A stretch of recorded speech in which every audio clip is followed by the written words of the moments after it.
Such a pretty song as we take it down to about 15 minutes past the hour, give or take, and we're just going to jump right in. We have Debbie Ray Rivers on the phone and the good doctor joining me in studio. As always, let me get the right microphone on for her. Hi, guys. Welcome, welcome. Hi. Hi, Shelley. How are things in Hilton Head, Deb?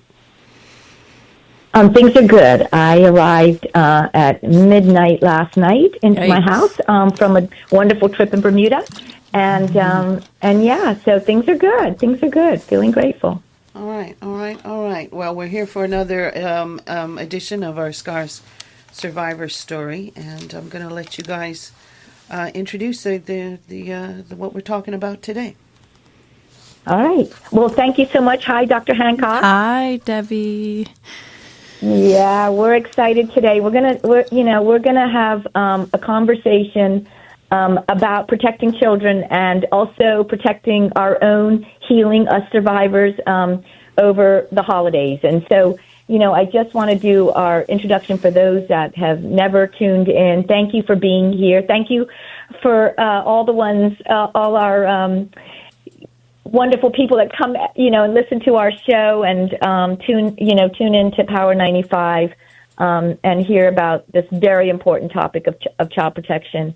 Scars Survivor Hour, it is a platform for us to spread awareness and to be an advocate and a voice for children who've been sexually molested, as well as their affected family. It provides our survivors of childhood sexual abuse an opportunity to be heard for those who choose to call in. They have that choice, but also to provide hope, right, for us survivors that healing really is possible. I'm a survivor myself, and I'm a mom of two survivors. And so, we're grateful that we can provide this opportunity and this platform. We're grateful to the Conduit Foundation for their generous sponsorship of this radio. Their commitment to our cause provides our community with prevention education, awareness, and, as I said, hope for our survivors. So, Christmas and New Year's are right around the corner, right? So this is a time for family, fun, and celebration. But we also know that it can be a time of increased risk for children. It's really important that we put safeguards in place for children over the holidays. During the holidays, right, the routines change. Yep. There's a lot more contact with people and family members and social media. Yep. Yeah, exactly. Children are, left with extended friends and family and, as you said, more online time. So we're going to talk about what we can do to protect our children over the holidays and some of the things that we can do to reduce the risk of a child being sexually violated. But it's also important, right, Dr. Hancock, that we adult survivors put safeguards in place for our own emotional well-being during the holidays, right? Oh, absolutely, absolutely. Yeah. The holidays are a time of celebration with friends and relatives, and that may include spending it with people who are friends or family members with those that caused us sexual harm. Yeah. We're a small community. We go to parties. We don't know if someone's going to be there that that knows somebody or is related to somebody who harmed us, or maybe an adult that didn't react responsibly when we disclosed if we were little people. We know we've heard that over the years. And so we're going to discuss some ways that we can take care of ourselves in these situations. But before we get into this conversation, we do need to talk about the broadcasting rules. This show contains sensitive information. It's intended for adults only.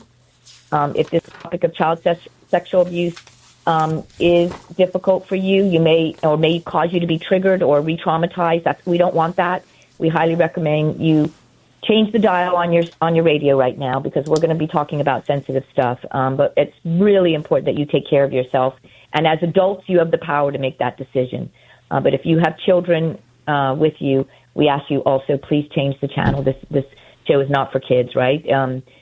But your well-being it should always be a priority. That's really important for us survivors. If you do want to call in, the number here at Power 95 is 292-9595. This is a sensitive topic, so when calling in, we just remind our callers Don't mention your name or a perpetrator's name if you're going to talk about your story. Very important. It's very important that we learn about people. We learn from sexual abuse from people with lived experiences, but this isn't a platform for that.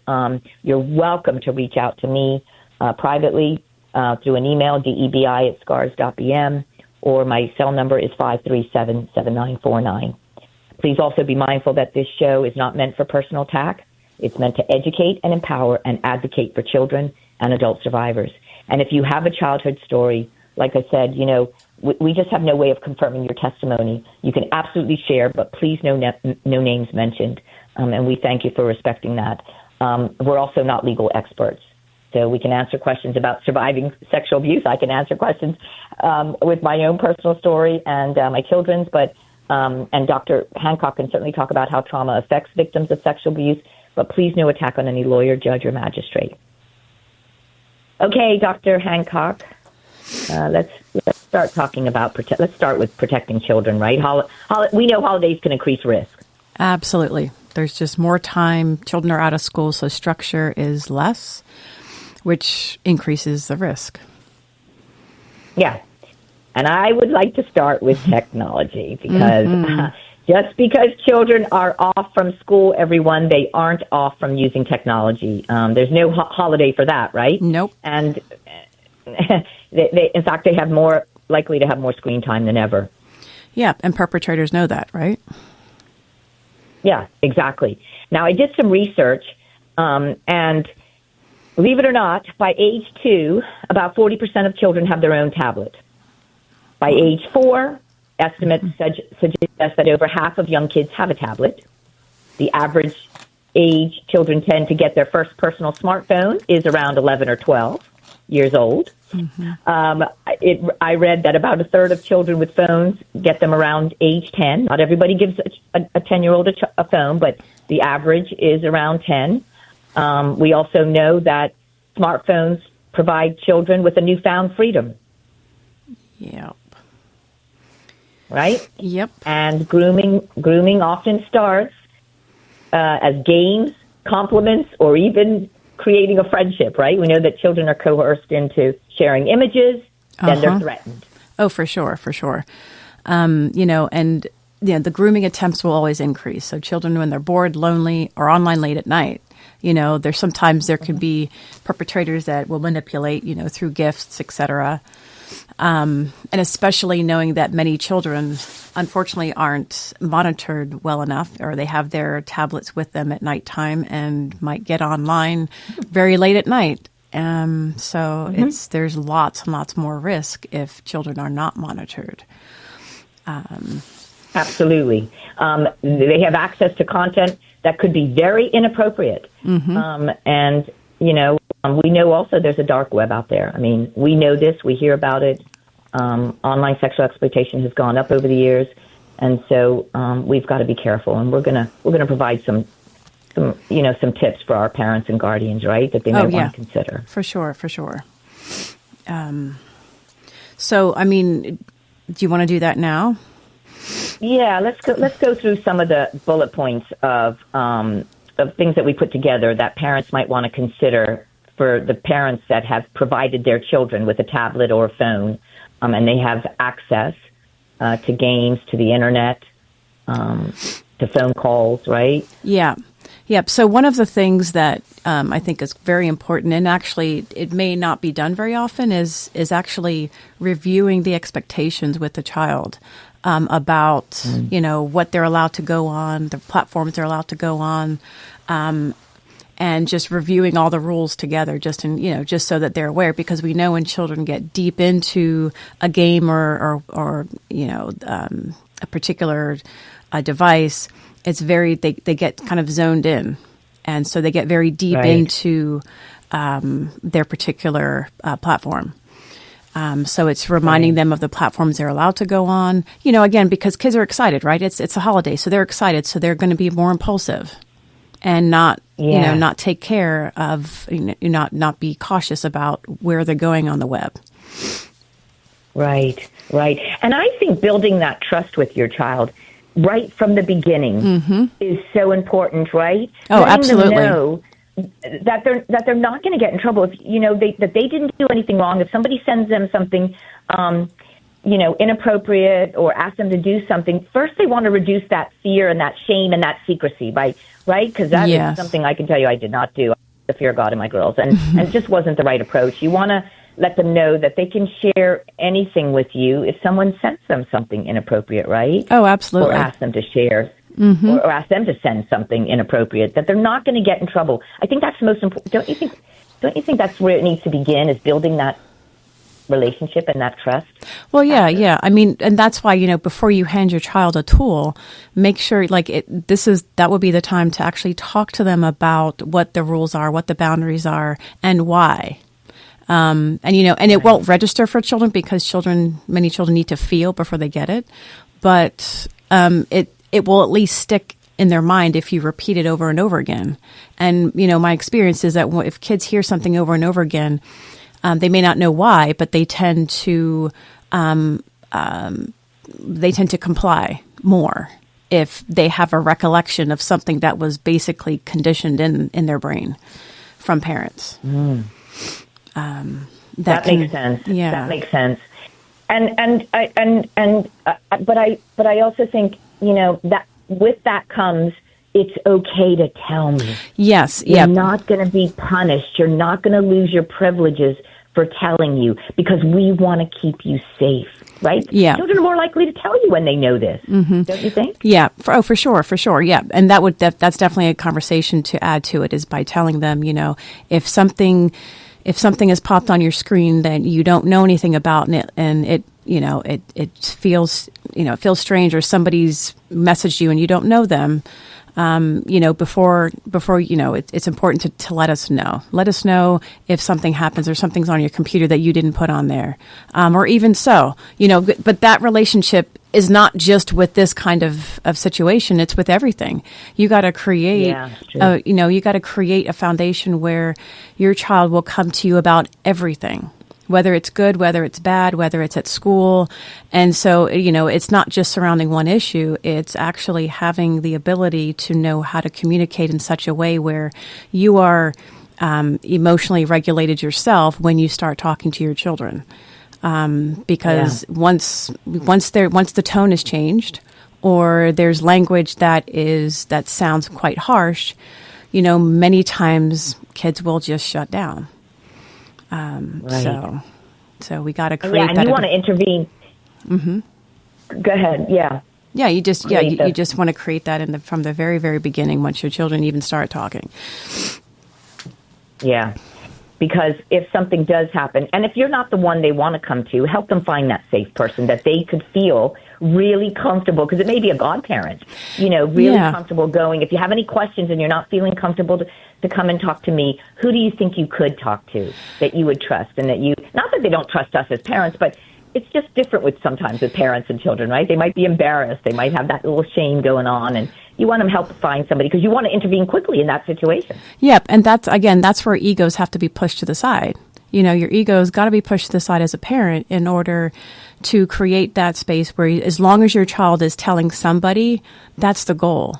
And if you're adamant that it has to be you, or you get offended, or you have a strong reaction to them telling somebody else, where you've just eliminated that person plus yourself. Yes. So yes. So we got to put our egos aside, as parents can't be everything and every possible solution for everything for their child. Yeah, and don't feel offended. It doesn't mean you're not a great parent. Absolutely not. If your child doesn't want to share with you, it does not mean that at all. But we know that sometimes children are embarrassed to talk about these things with their guardians and the people in their life. So just help them the most important thing is they tell someone. And that they're safe, really, really right? important. And that's where it's when you remind yourself, the most important thing is that my child is safe and that they are able to talk to somebody, because then that makes them emotionally healthy.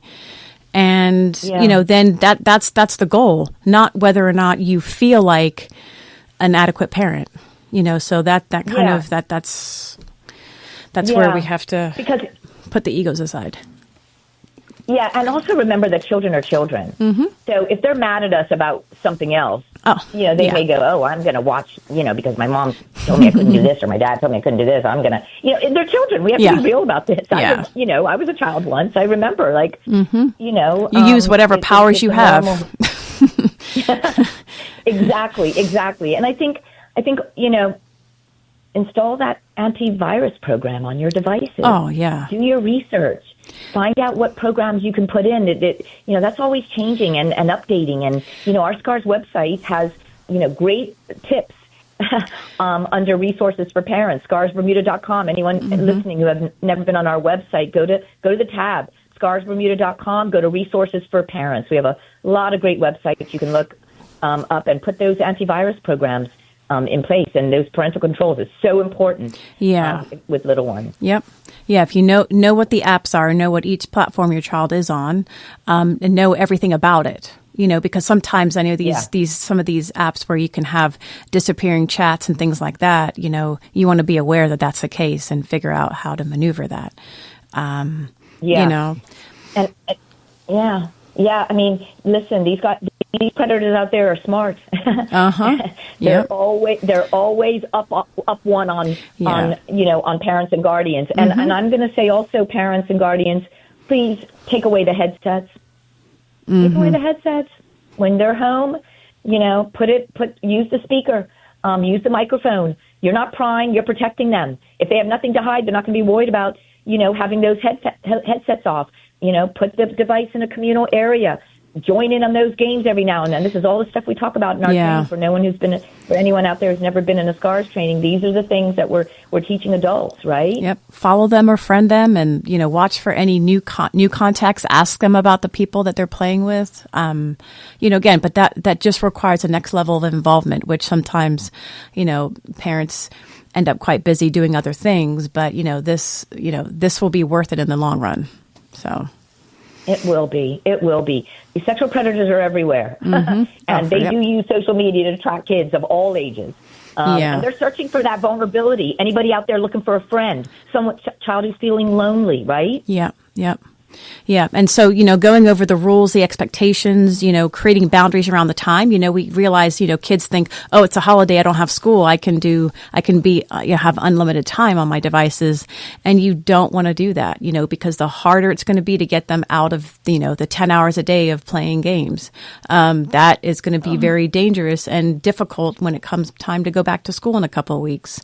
So you tell them that, yes, it's a holidays, but limits need to exist. Keep them busy with having, doing fun activities around Christmas time. One of the other things is, the location. Clarify the location and make sure they're sharing their location. Because that's key as well wherever they're going. Yeah. They've got a lot of great apps for parents, where, you can see where your child is at any given moment. Yeah. And not to send any photos or interact with anybody they don't know. That's, like a friend or just watch out for the stranger who's trying to befriend them, right? Yeah. Especially with teenagers, it's like if it's too good to be true, it probably is. If something's happening fast, it's probably should be a red flag. Yeah. I was thinking about, with their devices, maybe have a little rule at your house that no devices at the dinner table. Oh, yeah. We all sit and eat together. We put our devices down because they're going to be home more. So, at dinner time, let's, have a little basket for them and put it there. Kids are coming over. Maybe the devices go in a basket at the front, and they're going to, especially the little ones, are going to play together. They're not going to be using their devices while they're playing, right? Mm-hmm. Yep. Yeah, there's a lot of research now where there's a lot of, it's going a little bit off topic, but where there's a lot of kids now who are entering into school, and they don't know how to play. They don't know how to interact. They don't know how to share. And, I'm pretty sure a huge component and reason for that is the device time. So. Yeah. And parents have to do it too. Yep. It can be we can be absorbed with our own devices as well, and social media and all of that. And so, be the example, be the model. And this is the perfect hard, time to create traditions. Ask your kids for input in creating traditions.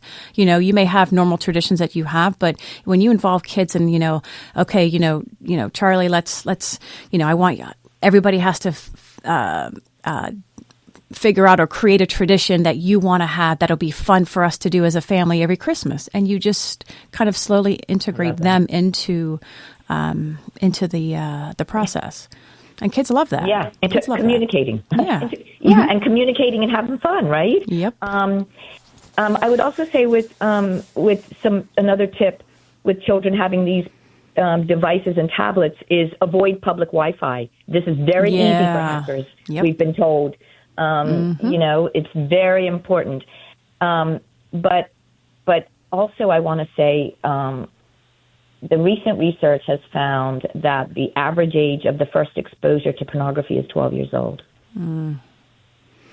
We have to be very careful, but they can encounter this content also as early as 10.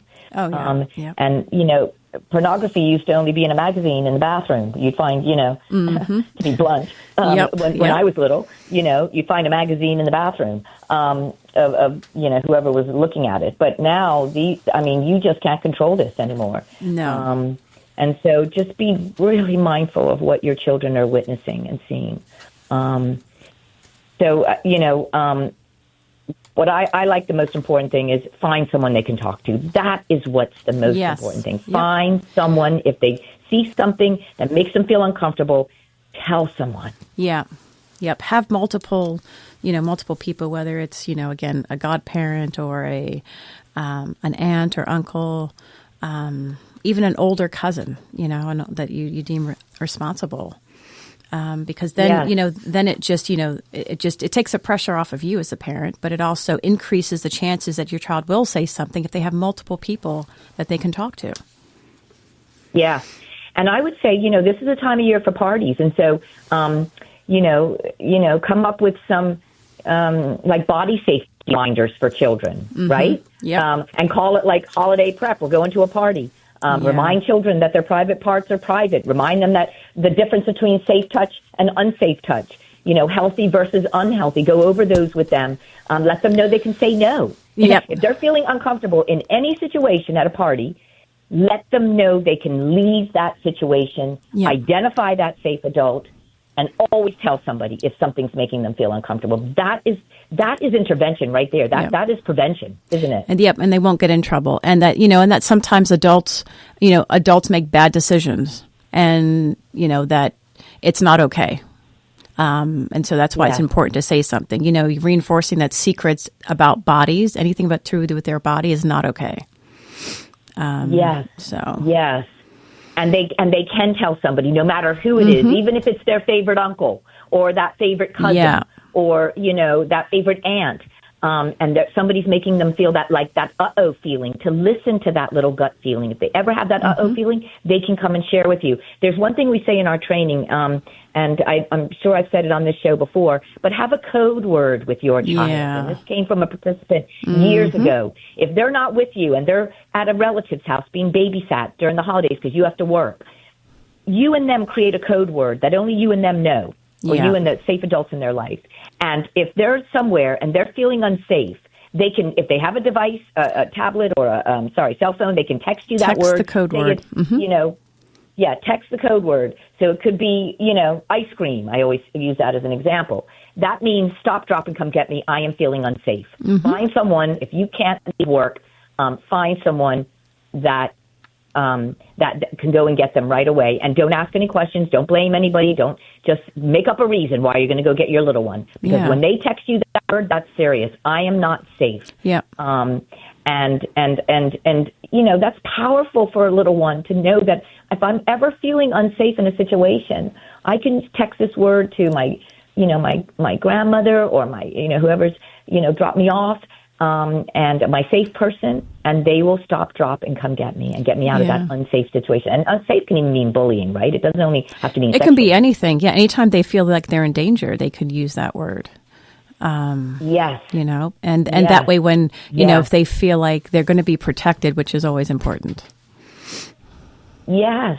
I wish I would have had that word, 20 years ago. I wish I would have shared that with my children. And that would be powerful, and it could intervene situations and save trauma from years and years of trauma when we do that. Because you're intervening in that situation quickly, and you're going to do something about it. Yeah, because, what we learned... Go ahead. Right? Well, I should say, like, what we know now about adults is that, not every adult is safe. And unfortunately, when we were kids growing up, we were, expected to respect adults and do what they say. And you never questioned them, which, so there's that delicate balance of respecting adults, and knowing when it's important to intervene or do something if something feels uncomfortable. Yeah, so. It's not like Granny's making you go to bed early. So you're going to send that code word to your parents because you thought Mommy, Daddy said you can go to bed at 10 and Granny's put you to bed at 9. You wouldn't use the word in that. That's not that's not an unsafe situation. But it's explaining that to the child, right? Yeah, just because you're unhappy and you don't like the rules, it doesn't mean that I'm going to rescue you. Right, exactly. Communication's the key, isn't it, Dr. Hancock? Yeah, for sure. Them understand that. The feeling that the emotional safety of being able to communicate between parents and children is vital for any of this. Yeah. Yes. And letting your little one know, I'm saying all this because I love you and I care about you and you're my little treasure and I'm responsible for you. I want to make sure you're always safe. Every child should hear that, right? Yep. And so let's talk about establishing some boundaries with family and friends when our children are being babysat or going over to relatives' houses or friends' houses. We as we say at SCARS, no forced hugs, no forced sitting on laps. Let children know that they have a voice. They can say no in a respectful way on how they want to greet relatives. If they want to give a hug, absolutely. When I see, any little child in my life that I love and love me, and they just come running up, they'll come running up. Or I'll put my hands out. If they don't want to, I'm not forcing them. I don't say, come over here and give Auntie Debbie a hug. No. You want them to have that same power when they're not with you. Yeah, and it goes back to the whole concept of, put your ego aside. If expecting, there's a difference between a child being disrespectful in terms of saying, being verbally disrespectful, and, saying something disrespectful. But in terms of a child that's shy, if they're shy or they don't feel comfortable around certain people, if you as an adult get offended, that's problematic. That's a you issue, right? That's a you issue, not the child. That's a you issue. Yeah. And I can tell you, I honestly cannot tell you how many people have said to me on the street when I see them, I don't know how to tell my blah blah blah, whether it's my my spouse's family, that we're letting our kids choose how they greet people. It's okay. They're the parents. If they've put those boundaries up, we as, family members have to respect the parents' choices for their little ones, right? It doesn't mean they don't love you. Correct. Well, and, again, and if, that would be, that would be my concern would be that there's emotional needs that the adult is trying to get met through other people. And again, that's not the child's issue. So I think we kind of have to redefine what the word disrespect means. Because it does not include a child being shy or hesitant to even talk or to give any kind of affection. Yeah. If the thing is we're telling them that it's their body, but then you turn around and tell them that they have to hug Uncle Joe. Really, like that, you're contradicting yourself.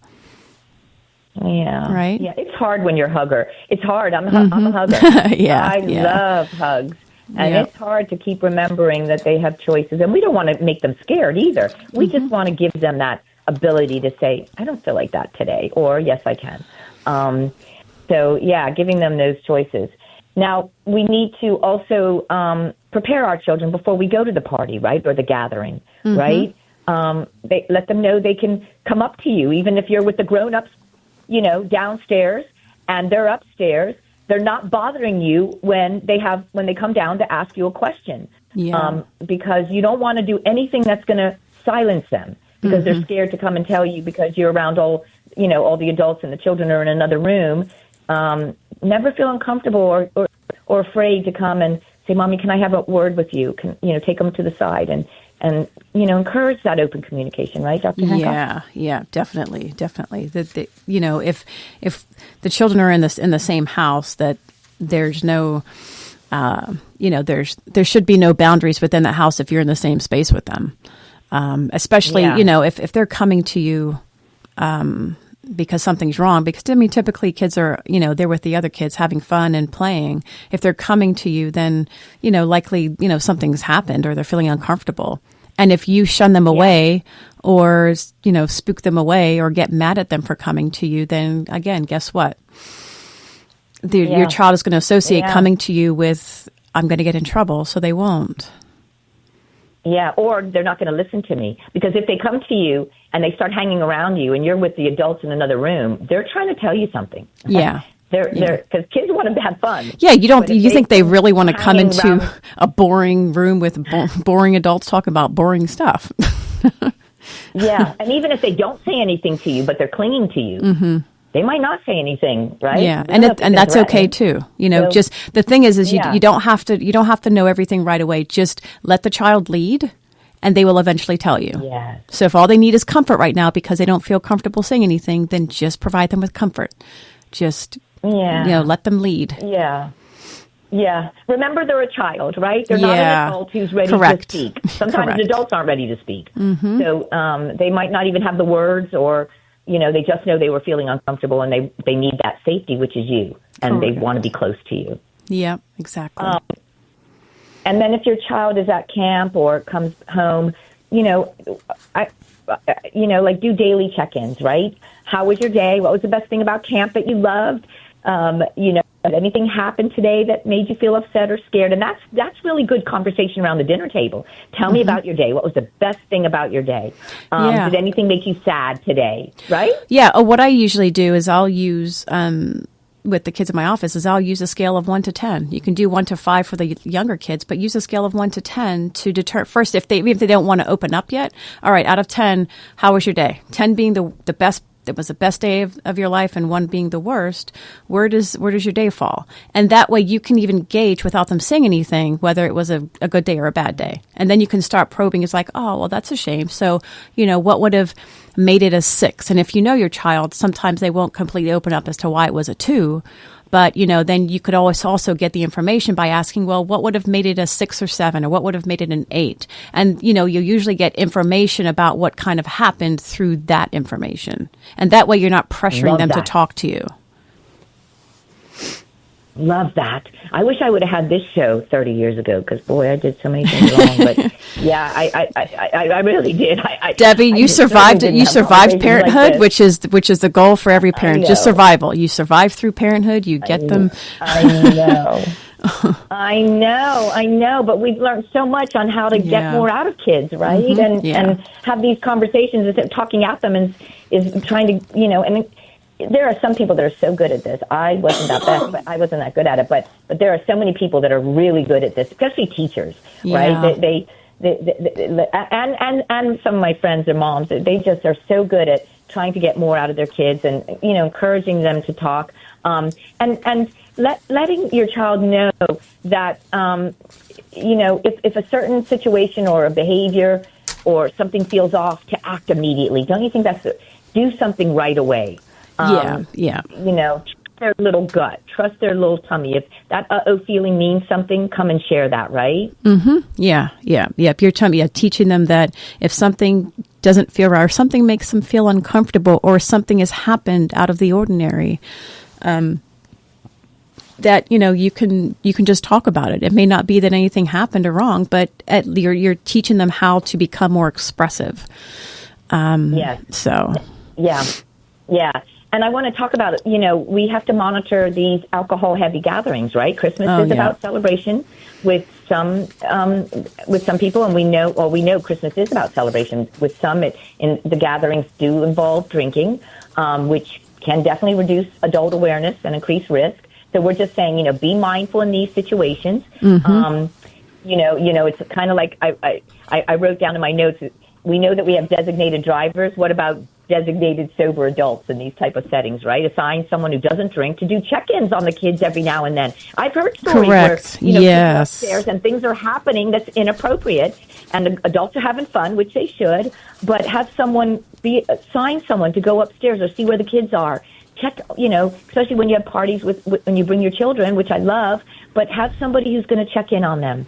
Yeah, right? And the opportunities, especially, especially, and I'll say this, especially when you have a very wide mixture of children of ages. So you might have 5-year-olds, and then you might have 16, 17-year-olds. And if they're, if you've kind of tasked this 16, 17-year-old to take care of the children, and, they may or may not be a potential perpetrator, then, again, you're putting them at risk. So, adults definitely still have to, even though you might have put a teenager in charge, don't just completely neglect what the children are doing or assume that everything's fine. Yeah. So. Yeah. Well, we know peer-on-peer abuse is common. Yep. And sometimes it is simply exploring. But you don't want to have a 19-year-old exploring on a 6-year-old. And we know that has happened. Yeah. And peer-on-peer abuse, and I probably said it before, forgive me those who are regular listeners, but when we first started doing this work, Helen and I in 2011, 12, 13, 14, peer-on-peer abuse was 40%. Yeah. That number has increased to 70%. And that could be online stuff as well. Mm-hmm. But peer-on-peer abuse is real. Yeah. And, but keep in mind, abuse is when one exerts power over another. So, silencing a child, putting their hands over the mouth, don't tell your mommy, and threatening kids, that's abuse. Yeah. So one of the things you can tell, the age. Yep. If there is a wide range of ages in your household and and the children are playing together, or even if the teenagers are off one way and the little kids are off another way, you still want to check that. For instance, one, you want to tell your children too, do not go into a room by yourself with one other, with one person. With another person. Mm-hmm. If somebody tells you to, hey, come in this room, don't do that. But it's still important to definitely have, for adults, at least, again, I think it's a good idea, assign an adult to monitor or to, take rotations and monitor, just check in. I mean, it's not going to take, 3 or 4 minutes to just go and check and see what everybody's doing, ask them what they're doing, because a lot of times if you're checking in, even if there's nothing's going on, you could be preventing something from happening because everybody there knows exactly, oh, shoot, somebody's going to be coming and checking on us. So, the opportunity is less, right? Right. It's a deterrent. And look for behaviors. If you for sure. Children are children. They might be sneaky, or they look shocked when you walk in, or just be mindful. Just pay attention. Mm-hmm. Children are children, but you want to make sure they're safe because it might be all well and good now, or they think it's okay. But let me tell you, 10 years from now, they're going to be very angry at that other child that did something to them that they shouldn't have done it. Yeah. And then it's all going to come out, right? The scar is going to be there. Exactly. And so this is about prevention, right? It's really about prevention. Yeah. And it's worth it. It's worth it in the end. It's worth it in the end if nothing happens. It's worth it. Yeah. Yeah. But I do want to say peer-on-peer abuse is common and isn't exploring common. Dr. Hancock, talk to that about that a little bit. Because I don't want adults who might have, done something and then feeling guilt. Like, no, abuse is when one exerts power over another. Yeah. But exploring there's a power differential. Mm-hmm. Right? Yeah. Yeah. That's the thing to look out for. But peer-on-peer, experiment, that is, it's very common. And, just as much as it is common for very young children to masturbate, even though they don't really know what they're doing. They're seeking pleasure. They're seeking sensory pleasure. So. Right. And also can be curious, just being curious about someone else's private parts. For sure. But that's where the parents and the guardians of children have to teach their child what's okay, what's not okay. This is my safe space. We respect other children's privacy. That message has to come from home early and often. That's what, our training really helps our parents to have those conversations with their children. And now let's talk about we adult survivors, right? Let's not forget that we know that sexual abuse is committed by people that the survivor already knows, loves, or trusts. We know that according to research and according to all the survivor stories I've heard, it's not strangers. Yeah. Nope. Typically not. No, about 10% are strangers. And so holidays are a time to gather, but it can also cause us survivors emotional triggers, right? Some of us survivors, not everybody. But let's talk about that. Yeah. Yeah, I think unfortunately when you've got adult survivors who, ones that haven't said anything to anybody in a family member, that can be an incredibly difficult position to be in because many times they're judged, labeled, and ostracized. And so, that's, if you have a family member that, that is very hesitant or doesn't come to family gatherings, your first point of reference shouldn't be, oh, well, we don't like her anyway, or we don't, they're just, they don't. She's being stuck up. She's being stuck. Yeah, she's too good for us. It's like, no, more than likely, unless somebody is on a spectrum of having a major chronic mental health illness, like schizophrenia, for instance, most people want to be around family. They want to feel the love and support. And so if somebody isn't, then, how it doesn't take much to ask them, hey, I've noticed that you haven't really been in any family gatherings. Approach it with comfort, approach it with kindness, not judgment and an offensive reaction. Yeah. Listen, we have choices. We all have choices as adults. Yeah. That's the wonderful thing about being an adult. We have to take care of ourselves. It is not okay to be resentful over somebody who makes a choice for themselves. This is their choice. And I think for survivors, decide in advance what gatherings you're going to attend and which ones you won't participate in. Know in advance, right? Give yourself permission to decline an invitation. Give yourself permission to leave a room, I wrote. Give yourself permission to decline a hug. Yeah, to leave when you want. Yep. Absolutely. Yeah. I'm just going to step outside for a moment, right? And one of the other things I wrote is drive yourself whenever you can so you can leave when you want. Right. You're not trapped, right? Because we know that's a trigger for many adults, for any survivors, is feeling trapped. People are very sensitive to that. So, kind of and having... You don't know who's going to show up at a party. You don't know who's going to show up at a party. Correct. Bermuda's small.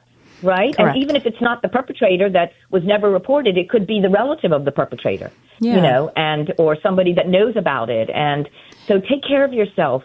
Don't be isolated with any family member who's made you feel uncomfortable, right? Don't try to push through it and pretend like nothing happened if something did happen, because you will just feel worse. And, it will probably just make you internalize and shut down a lot quicker. Yeah.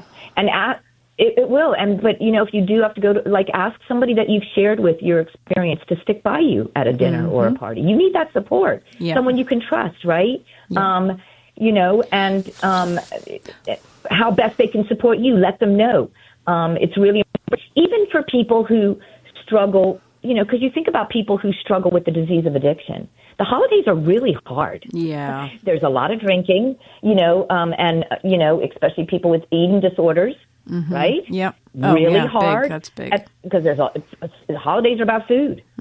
Sometimes in some families, it's alcohol, it's food, it's partying, right? So, we have to be mindful of people who really struggle at this time of year because those things are real. Yeah. And maybe even telling if they're, typically there'd be, you would hope there's at least one person in the family that is level-headed and that is mature enough to understand, if you tell them, hey, if I just suddenly head out, just know that I just felt a little uncomfortable, or I was just feeling my blows and I just needed to leave, so that person knows, and can hopefully, stick, advocate and support, if other family members talk negatively about them.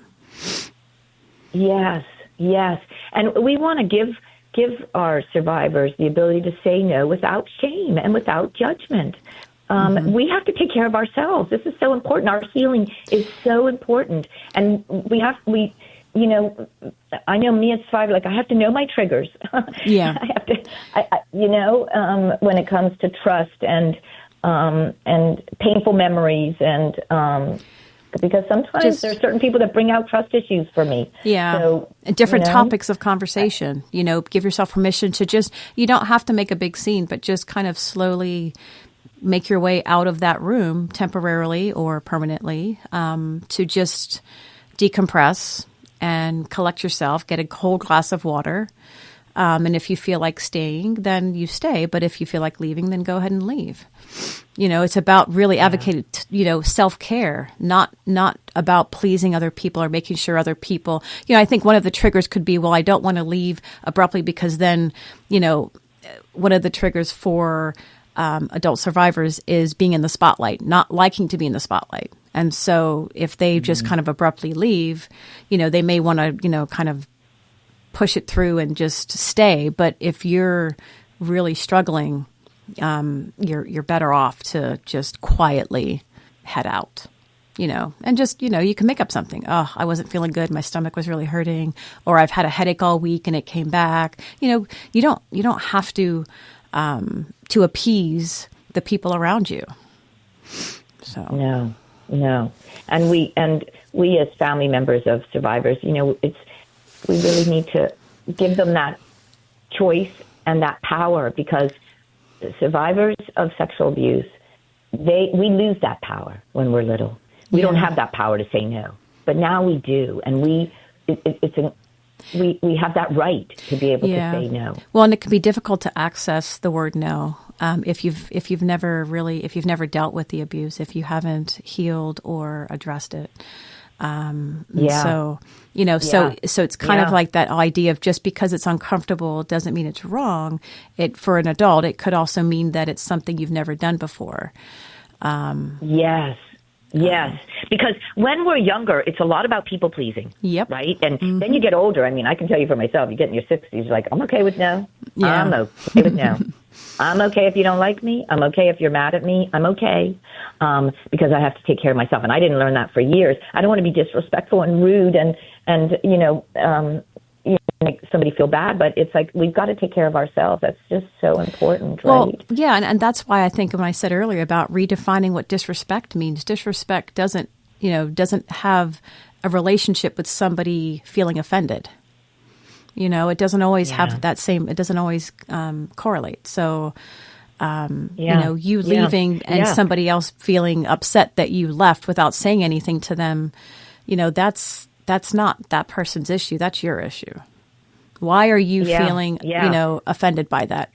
What is it within you that causes you to make this into a big deal, or to basically risk your relationship with this person who might have something going on? And that's the thing, is thinking about, well, maybe something's going on with them. Maybe I should, be a supportive family member and ask them if everything's okay before I jump to conclusions. Yeah. And I mean, let's be real about this. Sexual abuse happens, and sometimes it will happen at a family home. Mm-hmm. And I know that, that's the grandparents' home, right? Yeah. The last thing I wanted to do was go over there. Yeah. That is just a reminder of pain. Memories can come flooding back. There can be, just fear when you walk in. Some of these memories don't go away that fast. I mean, just because it's been 20 years doesn't mean the memory's not there, right? Yeah. Definitely. The physiological certain memory can trigger. Yeah, and it's the physiological memory that creates, and then the emotions kick in, and then you're in fight or flight mode. So it can be very, very difficult. And so if the event is at the person's house that triggers you, then you may want to reconsider attending, or attending for a very short period of time. Like kind of make a plan for yourself in terms of, Yes. I want to go, and I would really love to stay the whole time, but if I feel this, or I see this, or this topic comes up, I can give myself permission to leave. Because you're not making the decision on the spot. It's very, very difficult, and we end up making not so good decisions when we try to make decisions on the spot when you're already triggered. When you're at a heightened emotional reactivity, you're not going to necessarily make the best decision, or it's going to feel worse, versus if you already have a plan of what you're going to do before you're activated, then you're more likely to recover quicker and feel better about it. Yeah, and have someone you can trust that you can support you. If it's a family member, just say, I might text you and say, I'm going to leave right now, or and let them know, or if I'm feeling, anxious, just even being able to text you a message might make me feel better, help. Yeah. Just share with what I'm feeling. But be kind to yourself. All the adult survivors out there, right? Give permission to yourself to say no, to decline an invitation if you don't want to. You're not being disrespectful. You're allowed to protect your soul and your peace. Yeah. We survivors never have to justify our boundaries. It took me years to realize and get that. Years. Well, because somebody else's feelings of rejection, for instance, don't linger typically very long, but your reactions to being triggered last much longer than somebody else's reaction to your behavior. Yes. Yes, and your peace is important, because so many survivors stayed silent for years and made everybody else was happy, and their joy came last.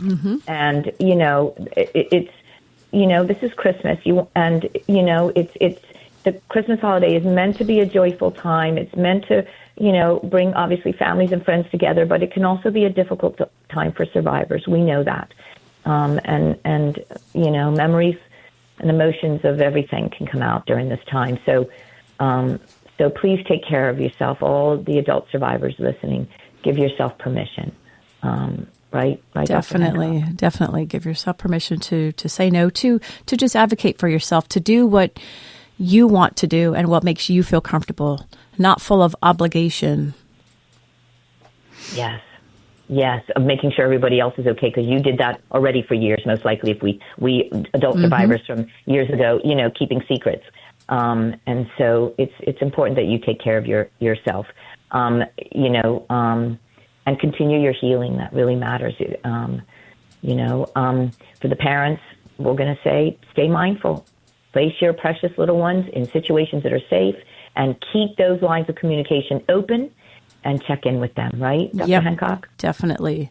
Check in with them often, especially, again, I get there's no homework or there's no school, and that's, a blessing for many parents, but, you've got an awful lot of free time that this child has to do a lot of different things. So just checking in with them, making sure that they're okay. Use a scale of 1 to 10 when you're not around them, if they're at camp. And those lines of communication open. Keep it open. Watch your tone. Watch your tone with your kids. That's one of the biggest components of whether a kid will shut down or not, is your tone of voice. Yeah. Oh my gosh, you're talking to me, and I really didn't pay attention to that years ago, because you get stressed, right? Especially for a survivor, especially for the moms and dads out there that survive this themselves. The first thing you do is panic mode. Oh my gosh, your anxiety is coming out, and unfortunately, it tends to come out as anger. When I've talked before about the umbrella of emotion, the surface level is anger, and anger never works alone. So if you're responding or you're feeling angry at somebody, you're also feeling another feeling, which is usually, for parents, it's usually anxiety, whether it's because it's a reflection on them, the child's behavior is a reflection on them, or the child's done something and it's just messed up your day, but it's the anxiety. It's the anxiety behind it. And, so you got to address your own emotions and why you're feeling the way you're feeling. Yes. That's really important. Where is this coming from? Where is this coming from? And it's so understandable that it might be coming from your own childhood trauma. Yeah, it's absolutely. so understandable because we didn't deal with our trauma years ago. That word wasn't even around when we were growing up. And so, trying to understand where this came from and just giving yourself permission to make mistakes, and if you make a mistake, apologize to your child. It doesn't make you a bad parent. No. I have to say, as we're talking about this, it just makes me think of Dr. Sandy De Silva, who has just one of the most beautiful tones when she talks. And I know that the Family Center have great programs over there, but I wish I would have had a lesson on how to not get stressed and worried and anxious and scared when something goes wrong, or dealing with children and just being patient and kind. And it's hard because we have stresses as parents, but once we know better, we can do better, right? Yeah, well, once you're realistic about what you should or shouldn't expect out of your child, your child's learning. So when they misbehave, it's because they're learning. They're not. I think a lot of times as parents, we kind of react to kids as though they've done things intentionally when they really haven't most of the time. And even if it sounds manipulative, it's not conscious, right? Unless you're raising a sociopath, which is, not very common. They're learning. They're learning what their boundaries are. They're learning what the limits are. So. Yeah. Well, once again, thank you, Dr. Hancock, for your invaluable wisdom. We really appreciate it. Any last thoughts, anything you want to share with our listeners? Well, most importantly, Christmas is about it's about not just having fun, but, gaining support and feeling the love from people around you. And that includes your children. You've got time with your children, create traditions, I know it can be a very stressful time, but make sure that you're mindful of, sharing memories with your kids, creating memories with your kids, because that's what kids hold on to when they run back to and think back to their childhood. They think of traditions. They think of, all the fun memories during holidays. So. Yes. Well, thank you so much, everyone. We really appreciate you spending this time with us. We thought it would be really great to end our show today with a Bermudaful song produced by Mr. Terry Henry from Northlands Primary. He's the Northlands Primary School music teacher. I just want to let you know, I read about it in Burr News, and I downloaded on my own iTunes. And if you download it, Bermuda, I understand the proceeds will go towards Northland School breakfast and lunch program. So we thought we would. Hopefully, we were able to do that, Shelley. Yes, we've got it for you, honey. Yep. Oh, yay! So this is a beautiful Bermudaful. Have a Bermudaful Christmas, I think is what it's called. Yep. And our next Survivor Hour, everyone, is Wednesday, January 28th. You can put it in your diary, January 28th, Wednesday at 1:15. Shelley, thank you so much. Merry Christmas welcome. to you. Same to you, honey. Thank you. Yeah, thank you, Bermuda Broadcasting. Thank you, Dr. Hancock, and thank you, Bermuda.